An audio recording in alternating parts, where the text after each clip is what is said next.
tugiye kubagezaho rero ijambo rikomeye cyane coordinateur wa AFCM 23 umuyobozi wa Alliance Fleuve Congo Corneille NANGAA yagejeje ku banyamakuru bari bitabiriye ikiganiro n'itangazamakuru yagiriye none uyu munsi ku itariki ya mbere Nzeri 2025 mu mujyi wa Goma, aho yagejeje ku bari bamukurikiye ibintu bikomeye cyane bigiye gutuma intambara ishobora kongera kuvuka, intambara ikomeye cyane kandi AFCM 23 ishobora kugiye gufata ibice bikomeye cyane by'intara ya Kivu y'Amajyaruguru na Kivu y'Amajyepfo kubera impamvu zitandukanye yatanze muri ijambo rikomeye cyane rihaga sopo Perezida Felix Antoine TSHISEKEDI Chilombo bahanganye ku rugamba, dore ko ayuhagarariye coalition iri kurwana ku ruhande rwa leta. Ngira ngo rero reka tubagezeho iri jambo ryose ku buryo burambuye. Mesdames et messieurs de la presse, chers compatriotes, nous vous saluons avec respect en ces jours où le devoir patriotique banyamakurukazi baturage b'igihugu cyacu tubaramukije twice bugufi muri iyi minsi inshingano zacu z'igihugu zidutegeka kurengera ukuri no kuvugira ijwi ry'abaturage bababaye. Ku ya 19 Nyakanga 2025 Doha hari habonetse icyizere kubw'ubuhuza bwubashywe kandi bukomoka ku buvandimwe bwa leta ya Qatar. Hasi mu itangazo ry'amahame remezo hagati ya guverinoma ya Repubulika ya Demokarasi ya Congo na Alliance Fleuve Congo AFCM 23. Iri sezerano ntiryari amabwiriza asanzwe ya diplomasi, rishingiye ku isezerano rya Congo yiyunga, ihagarikwa ry'imirwano ryubahirizwa burundu, ifungurwa ry'imfungwa zafunzwe mu buryo bunyuranyije n'amategeko n'inzira isobanutse gana ku mahoro arambye. Ariko nanone tubajwe cyane no kumenyesha abaturage b'abanyekongo n'imiryango mpuzamahanga yose ko aya masezerano yahonyowe mu buryo bukabije. Ayihagarikwa ry'imirwano ryarenzweho ku mirongo yose y'urugamba n'ubutegetsi bw'igitugu bwa Kinshasa. Ibi byatesheje agaciro burundu ingingo ya kabiri y'itangazo ry'amahame ryasinywe i Doha ku itariki ya 19 Nyakanga 2025. Kuko gusenya ihagarikwa ry'imirwano burundu ari icyaha gikomeye gisenya amahoro. Mu gihe isi yose yategerezaga kubona Kinshasa yubahiriza ihagarikwa ry'imirwano, ubutegetsi buyobowe na TSHISEKEDI bwahisemo inzira yo kubirengaho. Imirwano yaratangiye aho Doha yari yategetse ko habaho ituze. Ibisasu, ibitero n'amasasu byarakajijwe hose kuva ku itariki ya 16 Nyakanga 2025. Ingabo zishyize hamwe z'ubutegetsi bw'igitugu bwa Kinshasa, FARDC, FNDB, FDLR, Wazalendo n'imbonerakure ziyobowe na TSHISEKEDI ubwe, zakomeje gusenya no gusuzugura imbaraga zose zari zashyizweho n'umuryango mpuzamahanga ndetse na Amerika mu gushaka igisubizo cy'amahoro arambye mu ntambara iri kubera muri Repubulika Iharanira Demokarasi ya Congo. Abo bireba sabarwanye gusa, ahubwo n'abagore, abana n'abasaza bahunze bagahinduka abateshejwe igihugu, batewe ubwoba kandi bagerwaho n'urupfu n'inzara. Ibi byose byakozwe mu kwica amasezerano yagombaga kubarinda. Ibi bigaragaza uburemere bw'ubutegetsi buhohotera ihagarikwa ry'imirwano burundu, buhohotera uburenganzira bwo kubaho ubwabo. Nibikwiye ko twibutsa ko nyuma yo gutsindwa kenshi kwa FARDC n'abambari babo bategura jenoside, TSHISEKEDI ubwe yasabye umuryango mpuzamahanga na Amerika gufasha gutangiza ibiganiro kugira ngo habeho igisubizo cya politiki kuri iyi ntambara. Mwese muribuka uko yagendaga ajya i Washington ni Doha nyuma yo kwinangira ku bushake bwo kwitabira ibiganiro by'amahoro byayobowe n'abayobozi bo mu karere Nairobi, Kampala, Rwanda na Addis Abeba. Byongeye kandi abari bafunzwe bagombaga kurekurwa nk'uko byari biteganyijwe, ariko ibyo nabyo byahindutse uburiganya n'uburiganya bw'ukuri. Itangazo ry'amahame risobanutse neza. Abafunzwe bashinjwa gukorana na AFCM 23 bagombaga kurekurwa. Ibyo ntibyari impano yagenewe AFCM 23 cyangwa abaturage b'abanyekongo, ahubwo byari inshingano z'ubutabera. Uburyo bwo gusubiza agaciro ndetse n'uburenganzira bwa muntu. Ahubwo aho kuzuza ibyo yasezeranyije, Tshisekedi yahisemo gukomeza inzira y'akarengane no kudahana. Abaturage bacu benshi bafunzwe mu buryo bunyuranyije n'amategeko bashinjwa ibyaha bidafite ibimenyetso bifatika. Ibi bikaba ari ikimenyetso cy'ihitamo ryo gushaka intambara aho kuba amahoro. Si amakosa y'ubuyobozi gusa cyangwa kudakurikiza amategeko, ahubwo ni icyemezo cya politike gifatika cyo kwanga amahoro no guhitamo intambara. AFC M23 ibabajwe nuko imbaraga zose zashowe n'intambwe za diplomasi zari zimaze kugerwaho zateshwa agaciro n'itangizwa ry'intambara rusange binyuze mu bitero n'ibikorwa by'intambara. Ingabo ziri hagati y'ibihumbi 12 na 15 zoherejwe ku mirongo y'urugamba. Hashyirwaho imipaka mishya 58 mu misozi ya Uvira, ndetse bararasa ku birindiro byacu bitandukanye.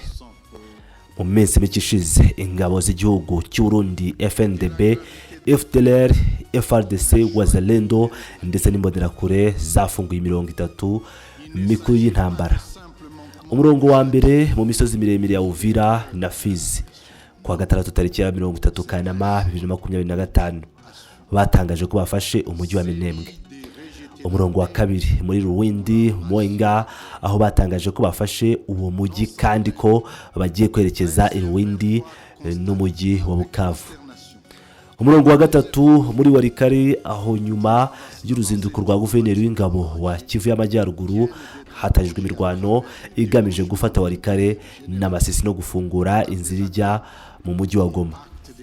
Hoherejwe indege z'intambara ndetse n'ingabo zisaga 30 zifatanyije muri iyo gahunda y'urugomo. Tshisekedi n'ubutegetsi bwe bahisemo gushaka guhatira abantu kwemera ibitavugiwe ku meza y'ibiganiro hakoreshejwe imbunda. Bizeye ko bazatuma amaraso bazamena ahindura ibyifuzo by'ukuri by'umuryango ushaka kubaho mu bwisanzure, mu mutekano ndetse no mu cyubahiro. AFC M23 iragaragaza uruhande rwayo rusobanutse kandi rudahinduka. AFC M23 ntiyahitamo intambara, ahubwo iramagana kandi ikongera gutera utwatsi ibi bitero by'ubugome bukabije ahanini byibasira abaturage benshi aho batuye, bigatera guhunga kw'abantu basanzwe bafite intege nke. Ibi byateje ikibazo cy'ubutabazi budasanzwe, ariko ntigitangaza kubona nta muntu ubivugaho, ndetse n'aho n'imiryango mpuzamahanga iharanira uburenganzira bwa muntu ibyamagana mu ruhame. Twakoze ibyo twasabwaga, twasinye amasezerano, twizeye ijambo ryavuzwe, ariko mu gihe habayeho gucibwa inyuma, gusuzugurwa no kugirirwa nabi, gukorerwa ubugome, dufite inshingano nyinshi zo kwirwanaho mu buryo bukwiye. AFC M23 yongeye gushimangira ko yifuza amahoro, ariko ntiyahunga inshingano zo kurengera abaturage b'abasivile, kandi ikomeje kugaragaza ko igihamya cyayo gikomeje ku masezerano yemejwe iduha ku itariki ya 19 Mata 2025 ndetse no ku itangazo ry'amahame ryasinywe iduha ku ya 29 Nyakanga 2025. Uko gahunda y'amahoro ya Rwanda na Nairobi iyobowe hamwe na SADC na EAC ku buyobozi bw'umuryango wa Afurika yunze ubumwe, gahunda igamije igisubizo cya politiki ku bibazo biri mu gihugu dukurikije imyanzuro idahinduka y'akanama k'umutekano ka Loni. AFC M23 ihagaze yemye, yiteguye mu bya politiki gutanga ijwi ry'amahoro, yiteguye mu bya gisirikare kwirukana ibikorwa by'ubugome, itewe imbaraga mu buryo bukomeye no mu bitekerezo byo kwihanganira ibitambo byose bikenewe kugira ngo umuryango w'abanyekongo ubone uko wagira ubwigenge. Mu gihe isaba umuryango mpuzamahanga, AFC M23 irahamagarira ku mugaragaro ubuhuza bwa Katari, umuryango wa Afurika yunze ubumwe, Loni n'abandi bafatanyabikorwa baba ku rwego rw'ibihugu cyangwa mpuzamahanga, ibibutsa ko imbogamizi zitaturutse ku ihuriro Alliance Fleuve Congo AFC M23, imbogamizi zituruka ku butegetsi bwasinye amasezerano idoha ariko bugahitamo kuyasuzugura no kuyica nk'uko busanzwe bubigenza. AFC M23 irasaba umuryango mpuzamahanga kureba ukuri kugaragarira buri wese no gufata inshingano. Gufunga amaso uyu munsi no kwemera ibyaha bikomeye bikorerwa abaturage b'abanyekongo. Niyo mpamvu AFC M23 ibura Tshisekedi n'ingabo za koalisiyo ye z'abajenosideri ko ikindi gitero cyose kizagabwa mu bice bitandukanye bya AFC M23 kizahita gisubizwa mu buryo bukwiye kugeza igihe icyo gitero kizaba cyacuye intege burundu kuva ku isoko yayo cyangwa aho cyaturutse. Ibyo bizaba ari ugutanga isomo rikomeye cyane kugeza ubwo iyo ngorane izaba yaciwe iturutse mu mizi. Banyacyubahiro, mureke nsoze nibutsa ko mu mateka y'umuryango habaho igihe ukuri kutagomba gukomeza gucecekwa. Uyu munsi ni kimwe muri ibyo bihe mu mateka ya Repubulika ya Demokarasi ya Kongo, igihugu cyanjye, igihugu cyacu. AFC M23 yongeye gushimangira ko ihora yiyemeje inzira y'amahoro. Iratangaza ku isi yose iti ntituzigera duhemukira amahoro, ariko kandi ntituzemera ko ubupfapfa bw'umuntu umwe busenya ejo hazaza h'igihugu cyose. Intambara yacu ni y'ukuri, impamvu yacu irakomeye kandi icyemezo cyacu ntikigeze gihungabana. Amahoro nazatangwa ngashyirwe ku gitambo cy'agasuzuguro cyangwa ku gitambo cy'ubwirasi cyangwa ku gitambo cy'ibinyoma. Amahoro azatsinda kuko umuryango w'abanyekongo ari wo ugisabira kandi kuko twarahiriye kuyaharanira n'ubuzima bwacu bwose. Ndabashimiye. Sur l'autel de l'orgueil, sur l'autel de l'arrogance,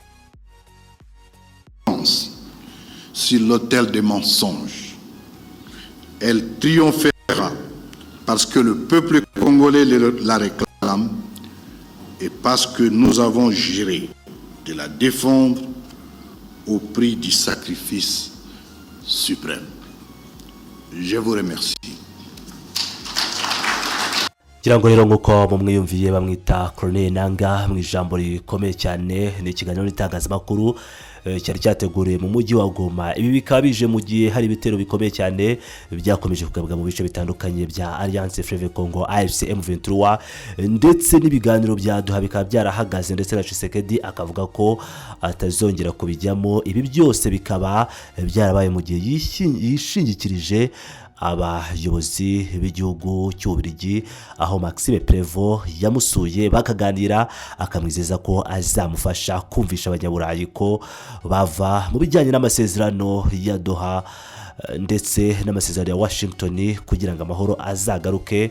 Ngira ngo nk'uko rero mubibona nta yindi nama Maxime Prevo yagiriye Tshisekedi usibye intambara. AFC M23 rero nayo tayari yamaze kwerekana uruhande ibogamiyeho, yiteguye kurwanira abaturage, kubaha umutekano ndetse no kubaha ukwishyira ukizana, bagakuraho leta itemewe ya Kinshasa, leta idafite ubulegitime nk'uko babivuga mu rurimi rw'igifaransa. Agira ngo rero ko nk'uko mubyumvira ibintu birakomeye cyane, intambara ishobora kongera kwaduka mu buryo bukomeye cyane mu gihe Tshisekedi n'ubundi yamaze guhitamo inzira y'intambara, akaba yarahisemo kuba yatangiza imirwano mu bice bitandukanye by'intara zitandukanye za Kivu y'Amajyaruguru na Kivu y'Amajyepfo, ndetse igakomeza kurasa mu bice bituwe n'abaturage cyane ikoresheje indege z'intambara ndetse n'abafatanyabikorwa be.